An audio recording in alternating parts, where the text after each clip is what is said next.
Maraming pinaniniwalaan ng tao, mga paniniwalang inaasahan niyang totoo. Ngunit ano nga ba ang katotohanan? Nakasalig ba ang paniniwalang iyan sa banal na kasulatan? O nahuhulog lang sa sariling opinyon o kuro-kuro ng tao? Alamin sa palatuntunan, Biblia o kuro-kuro?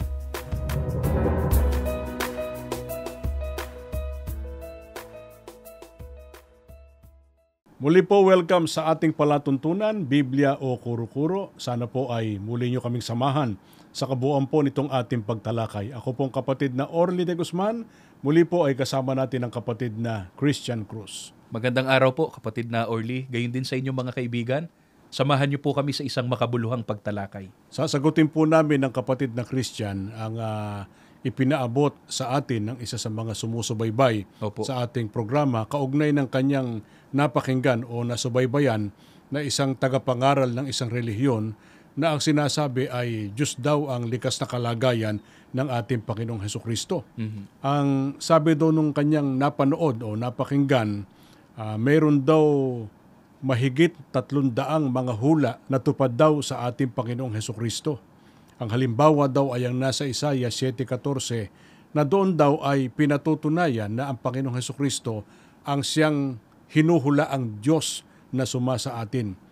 Kaya, ito kanyang konklusyon, ang church daw na hindi naniniwala sa pagka-Diyos ni Jesus ay hindi makikinabang sa kanyang pagliligtas. Ito ang sabi nung preacher na kanyang napanood.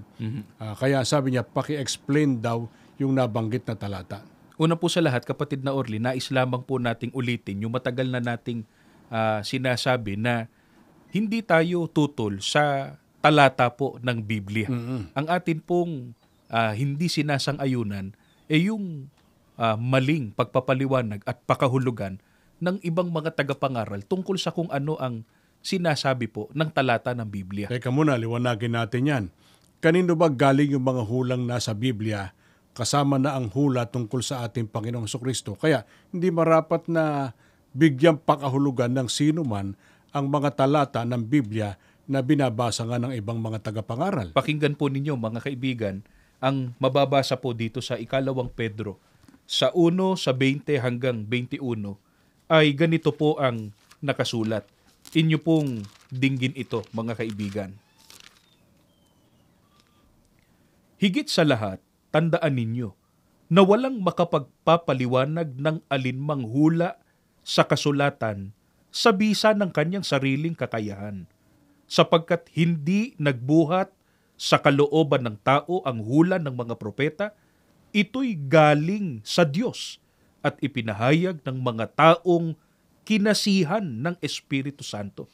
Kapatid na Orly, ayon po kay Apostol Pedro, ang hula ng mga propeta ay hindi nagbuhat sa mga tao o sa kalooban ng tao, kundi ito po ay galing sa Panginoon Diyos at ang nagpahayag ay ang mga taong kinasihan ng Espiritu Santo. At diyan sa umpisa ng talata, mayroong pinatatandaan ng mga apostol. Ano ron dapat tandaan ng tao? Ang sabi po sa binasa natin, tandaan ninyo na walang makapagpapaliwanag ng alinmang hula sa kasulatan sa bisa ng kanyang sariling kakayahan.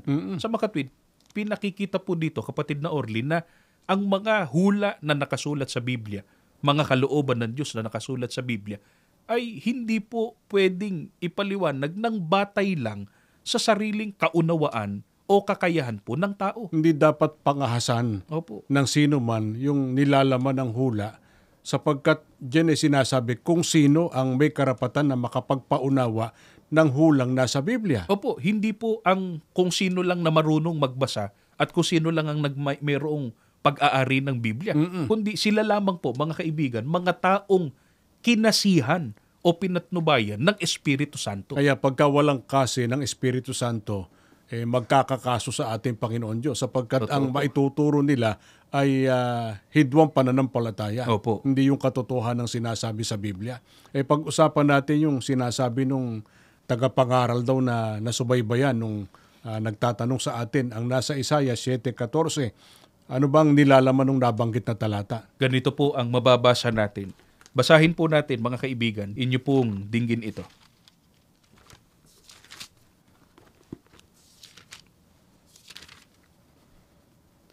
Kaya't ang Panginoon nga ay magbibigay sa inyo ng tanda. Narito isang dalaga ay maglilihi at manganganak ng isang lalaki at tatawagin ang kanyang pangalan na Emmanuel. Kapatid na Orly, dito po sa hula ng Diyos, sa pamamagitan po ni Propeta Isaias, ay binanggit po na meron anyang dalagang maglilihi at manganganak ng isang lalaki. Tatawagin ng kanyang pangalang Emmanuel. Yung hula na binabanggit natin, hindi yung hula ng mga nanghuhula kung saan-saan. Opo. Kundi paunang pahayag na galing sa Diyos, propesiya. Opo. At kung sabagay, alam na ng mga nagbabasa ng Biblia kung sino yung binabanggit dyan na dalagang maglilihit manganganak eh. At alam din kung sino yung kanyang ipinanganak. Pero wag nating pangunahan kasi baka isipin nila, kayo nagbibigay ng sarili yung pakahulugan sa talata eh. Sino ba yung sinasabi dyan na dalagang maglilihi at manganganak ng isang lalaki? Basahin po natin ang nakasulat dito po sa Mateo sa 1:20 hanggang 23.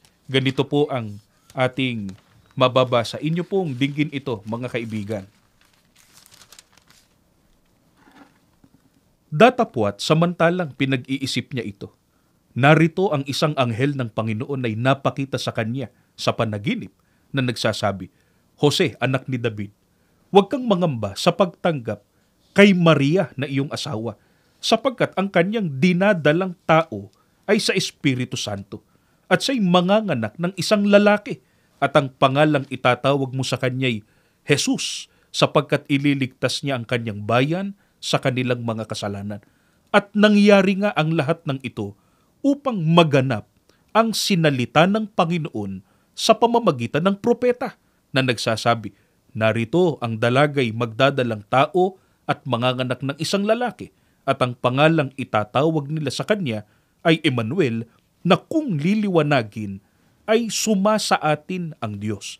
Kapatid na Orly, ang tinutukoy po sa hula na dalagang maglilihi at manganganak ng lalaki ay si Maria na ina ng ating Panginoong Hesukristo. At yung kanyang ipinaglihi, ipinagdalang tao at ipinanganak ay ang ating Panginoong Hesukristo. Opo. Diba? Bakit nasisiguro natin na diyan pa lang sa mga talatang iyan na hindi Diyos ang likas na kalagayan ng ating Panginoong Hesukristo? Kung napansin po, sana po napansin ng ating mga taga-subaybay na ang Panginoong Hesukristo ipinaglihi at ipinanganak ng kanyang ina na si Maria. Bakit hindi Diyos ang ating Panginoong Hesukristo? Diyan sa banggit mo na yan. Sapagkat mga kaibigan, sa bilang 23:19, pinatutunayan po na ang Panginoong Diyos ay hindi po ipinanganganak. Ito katunayan, pakinggan po ninyo. Babasahin ko po ang nakasulat dito sa mga bilang 23:19. Inyo pong dinggin. Ang Diyos ay hindi tao na magsisinungaling, ni anak ng tao na magsisisi. Sinabi ba niya at hindi niya gagawin? O sinalita ba niya at hindi niya isasagawa? Kapatid na Orly, maliwanag po sa Biblia na ang Panginoon Diyos hindi ipinanganganak, hindi anya anak ng tao. Si Maria ay tao. Opo. Si Maria ang nanganak sa Panginoong Hesukristo ay tao. Ang ipinanganak niya ay ang Panginoong Hesukristo batay doon sa mga talatang binasa natin. Opo. Ang tunay na Diyos, hindi anak ng tao. Kaya, hindi tunay na Diyos ang likas na kalagayan ng ating Panginoong Hesukristo. Doon pa lang sa banggit na siya ay ipinagdalang tao at ipinanganak ng kanyang ina na si Maria. Opo. Ngayon, nalilitong iba doon sa banggit na yung batang ipanganganak doon sa hula ay tatawaging Emmanuel, na ang kahulugan, kung liliwanagin anya, ay suma sa atin ang Diyos. May nangangansyo pa, naalala ko ang liwanag daw na kung liliwanagin, suma sa atin ang Diyos. Di Diyos anya ang ipinanganak. Bagay na patunayan natin, hindi totoo yung kanilang sinasabi. Opo. Bakit may banggit doon sa hula na binasa natin na ang sabi, tatawagin ang bata na Emmanuel na ang kahulugan ay suma sa atin ang Diyos? Ang nililiwanag po dito ay ang kahulugan ng pangalang Emmanuel. Ano kahulugan? Ang sabi po ay suma sa atin ang Diyos. Kaya hindi likas na kalagayan ng bata ang tinutukoy na Diyos, kundi yung pangalan na Emmanuel, ang kahulugan, suma sa atin ang Diyos. Kaya sangguniin natin pa rin ang aklat ng propetang si Isaias na Doon natin binasa yung 7:14, di ba kapatid na Christian? Opo. Hindi kaya sinasabi sa aklat pa rin ni Propeta Isaias na ang hinuhulaan Diyos ang likas na kalagayan? Pakinggan po natin. Dito po sa Isaias naman, sa Isaias pa rin, sa 53, 3 hanggang 4, ganito po ang ating mababasa. Ito po ay hula o paunang pahayag pa rin ng Panginoon Diyos sa pamamagitan ni Propeta Isaias. Siya'y hinamak at itinakwil ng mga tao, isang taong sa kapanglawan at bihasa sa karamdaman, at gaya ng isa na pinagkublihan ng kanilang mukha ng mga tao na siya'y hinamak at hindi natin hinalagahan siya. Tunay na kanyang dinala ang ating mga karamdaman at dinala ang ating mga kapanglawan. Gayon may ating pinalagay siya na hinampas, sinaktan ng Diyos at dinalamhati. Ngunit siya'y nasugatan dahil sa ating mga pagsalangsang. Siya'y nabugbog dahil sa ating mga kasamaan. Ang parusa ng tungkol sa ating kapayapaan ay nasa Kanya, at sa pamamagitan ng Kanyang mga latay ay nagsigaling tayo. Kapatid na Orly, dito po sa hula o paunang pahayag ng Panginoon Diyos, may binabanggit po na isang taong sa kapanglawan at bihasa sa karamdaman at dinala niya ang ating karamdaman, dinala ang ating mga kapanglawan, at gayon man siya'y sinaktan at dinalamhati. Teka muna, baka mag-isip ang iba.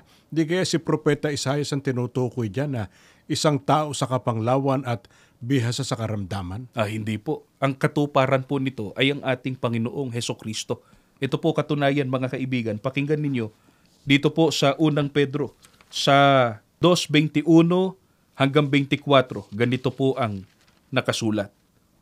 Sapagkat sa ganitong bagay kayo'y tinawag, sapagkat si Kristo man ay nagbata dahil sa inyo, na kayo'y iniwanan ng halimbawa upang kayo'y mangagsisunod sa mga hakbang niya, na siya'y hindi nagkasala o kinasumpungan man ng daya ang kanyang bibig, na nang siya'y alipustain ay hindi gumanti ng pag-alipusta, nang siya'y magbata ay hindi nagbala, kundi ipinagkatiwala ang kanyang sarili doon sa humahatol ng matuwid, na siya rin ang nagdala ng ating mga kasalanan sa kanyang katawan sa ibabaw ng kahoy upang pagkamatay natin sa mga kasalanan ay mga buhay tayo sa katwiran, na dahil sa kanyang mga sugat ay nangagsigaling kayo.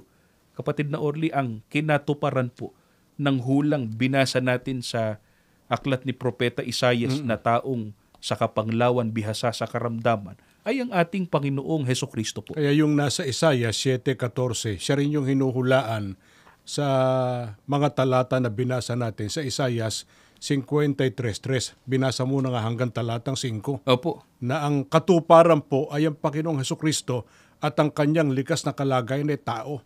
Huwag po natin ipagkamali na yung salitang Emmanuel ay likas na kalagayan ng Panginoong Hesukristo ang tinutukoy, kundi ang kahulugan ng pangalang Emmanuel, sumasa atin ang Diyos. Yan ang ating pag-usapan, kapatid na Christian. Anong dahilan bakit ang pangalang itinawag sa Panginoong Hesukristo ay Emmanuel, na kung liliwanagin nga ang kahulugan ng pangalan, sumasa atin ang Diyos, gayong tao naman ng kanyang likas na kalagayan? Pakinggan po natin ang nakasulat po dito po sa 2 Korinto sa 5:18 hanggang 20. Ganito po ang nakasulat.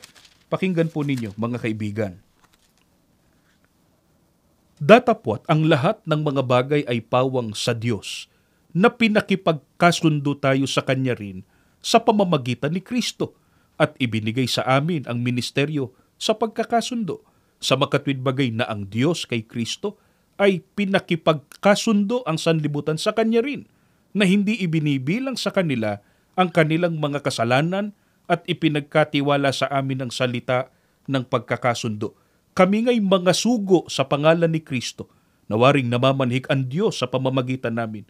Kayo'y pinamamanhikan namin sa pangalan ni Kristo, na kayo'y makipagkasundo sa Diyos. Kapatid na Orly, kung bakit po sinabing sumasa atin ang Diyos, sapagkat sa pamamagitan po ng ating Panginoong Hesukristo, magagawa po ang pakikipagkasundo ng tao sa ating Panginoon Diyos. Ang Panginoong Hesukristo ang paraan para ang tao ay magkaroon ng karapatan na dumiyo sa Diyos. Opo. magkaroon ng karapatan na maging mga anak ng ating Panginoon Diyos. At yan po ay sa pamamagitan ng ating Panginoong Hesukristo. Bakit kailangan dumaan sa prosesong yan? Baka nag-iisip sila, kapatid na Christian. Lahat naman ng tao ay anak ng Diyos eh. Baka inaakala nila, lahat ng tao ay nilalang ng ating Panginoon Diyos. Opo. Ano ba ang nangyari sa relasyon ng mga tao sa ating Panginoon Diyos? Kaya kailangan ang tao ay maugnay sa Panginoong Hesukristo para makasundo ang ating Panginoon Diyos. Ang tao po ay nahiwalay sa Panginoon Diyos dahil po sa kasalanan. Ito po ang pinatutunayan ng Biblia. Dito po sa Isaias, sa 59:2, ganito ang ating mababasa. Pakinggan po ninyo ito, mga kaibigan. Kundi pinapaghiwalay ng inyong mga kasamaan kayo at ang inyong Diyos. At ang inyong mga kasalanan ay siyang nagpakubli ng kanyang mukha sa inyo upang siya'y huwag makinig. Kapatid na Orly, ito po ang naging kalagayan ng tao sa harap ng ating Panginoon Diyos. Ang tao ay nahiwalay po sa Diyos dahil po sa kasamaan o kasalanan. At sa ibang salin ng Biblia, nalagot na putol Opo. ang kaugnayan ng mga tao sa Panginoon Diyos dahil nga sa pagkakasala na nagawa ng tao.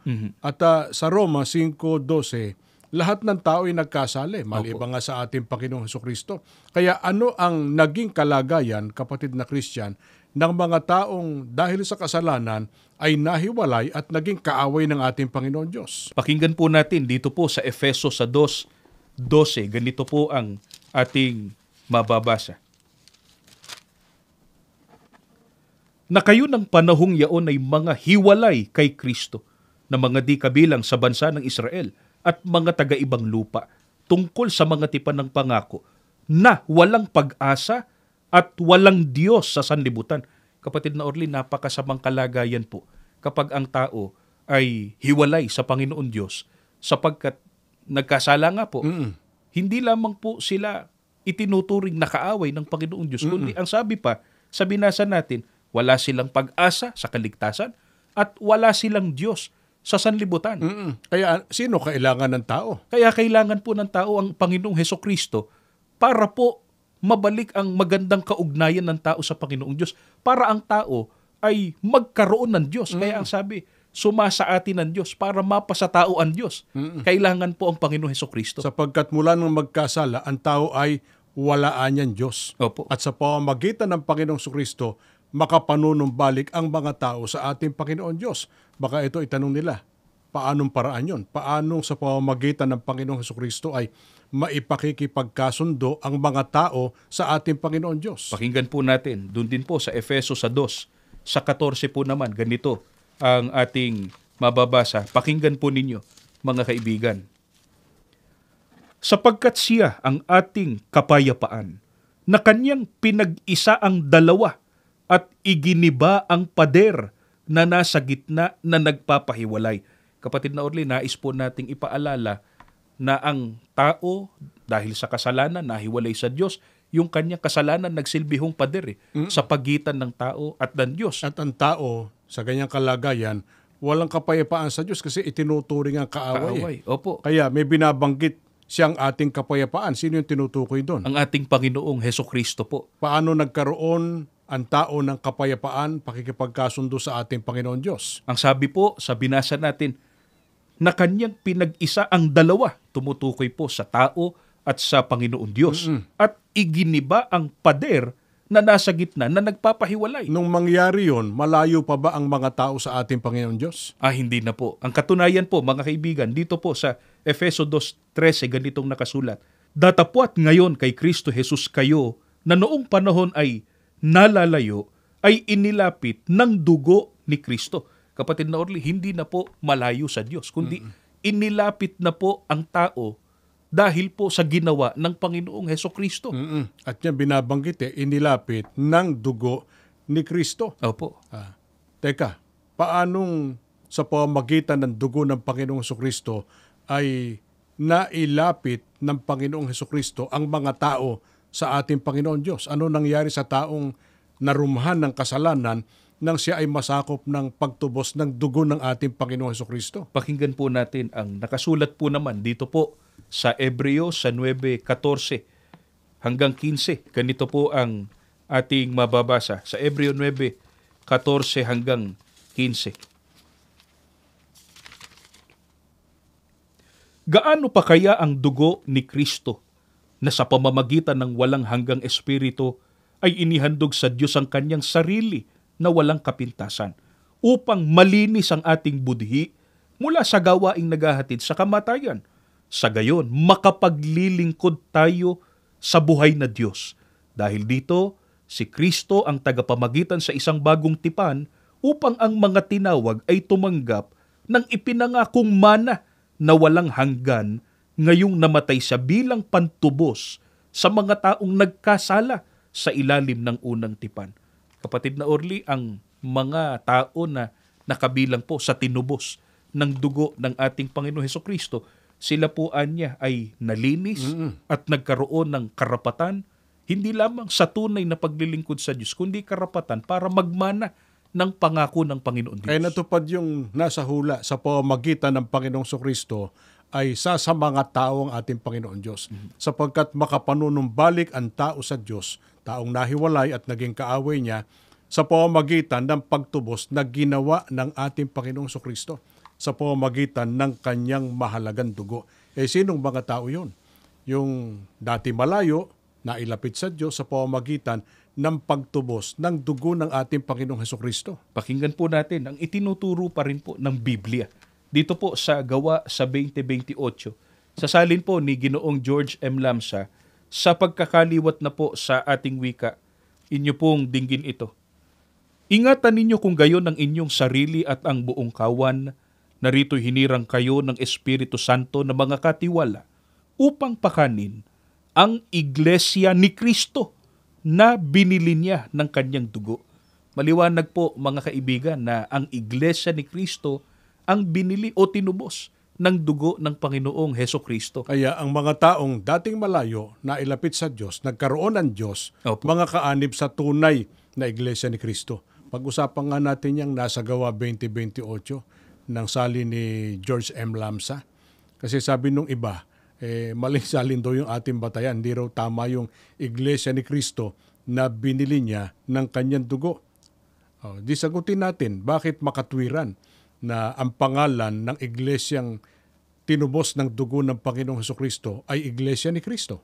Ganito po ang mababasa natin dito po sa Apokalipsis sa 5:9. Pakinggan po ninyo ito, mga kaibigan. Ganito ang ating mababasa.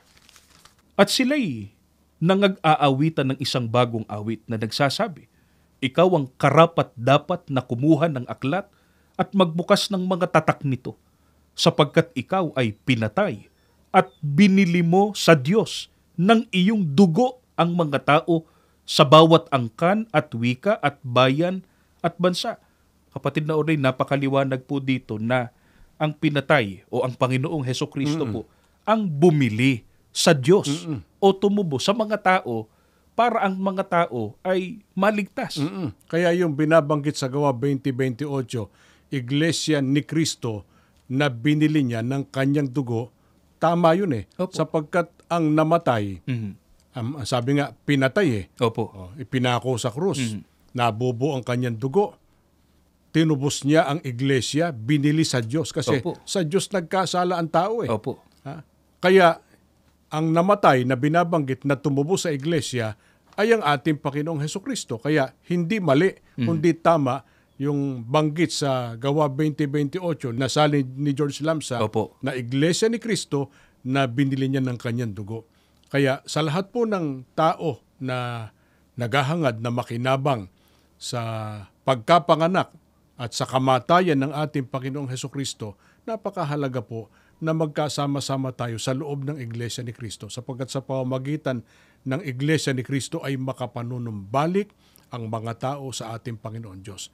Yung mga taong hiwalay sa Kanya ay magkakaroon ng pagkakataong maging sa Diyos pagka nasa loob po ng tunay na Iglesia ni Kristo.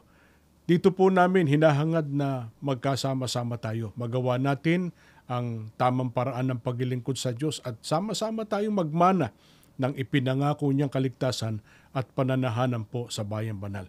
Salamat po sa inyong pagsubaybay. Salamat po doon sa mga nagtatanong. Opo. At bago po tayo matapos sa ating palatuntunan sa araw na ito, samahan niyo po kami sa pananalangin. Ama namin Diyos na makapangyarihan ka po sa lahat. Opo. Salamat po, muli mo pong kinasangkapan ang palatuntunan ito. Opo. Para maghayag ng dakila mong katotohanan. Amen. Sana po ay kanilang naunawa ang layunin po ng iyong pagsusugo sa aming Panginoong Hesukristo. Opo. Upang ang mga tao'y makapanumbalik sa iyo at magtamo ng kaligtasan pagdating po ng araw ng paghuhukom. Amen. Panginoong Jesus, pagpalain mo po ang programang ito. Opo. Patuloy pong maging mabisang kasangkapan, tagapagpahayag ng katotohanan. Amen. Ama naming Diyos, patuloy pong basbasan ng buong iglesia. Opo. Sa pangunguna po ng aming tagapamahalang pangkalahatan. Opo. Hinihiling po namin ang lahat ng ito sa pangalan po ng aming Panginoong Hesukristo. Amen. Amen. Naway nakatulong kami sa inyong patuloy na pagsusuri. Nawa ay nasukat ninyo kung ang inyong pinaniniwalaan ay ayon ba sa Biblia o kuro-kuro lang ng tao. Maraming salamat po sa inyong pagsubaybay sa palatuntunan ito. Sumaatin nawang palagi ang pagpapala ng Panginoong Diyos.